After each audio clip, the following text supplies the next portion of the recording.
On l'appelle le blob. Cet être unicellulaire mesure 5 centièmes de millimètre au début de sa vie. Il grandit très vite et devient facilement visible à l'œil nu. Dans les laboratoires, où on le nourrit avec des flocons d'avoine, sa taille a pu atteindre 10 mètres carrés. Si vous le laissez sur une clé de votre frigo, le lendemain, vous le retrouverez sur la clé d'en dessous, pour peu qu'il y ait été attiré par de la nourriture. Le blob a aussi une vie sexuelle qui n'est pas régie par les seuls sexes mâles et femelles. On a dénombré 720 types sexuels chez cette espèce. Cela facilite la reproduction. Il est sensible à la lumière, à la sécheresse ou à la famine.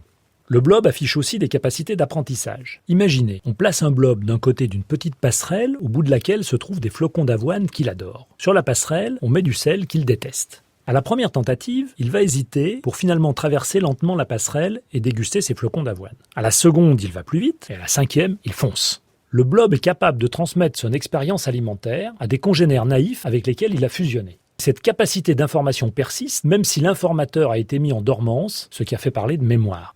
Moralité, on a encore beaucoup à apprendre des unicellulaires.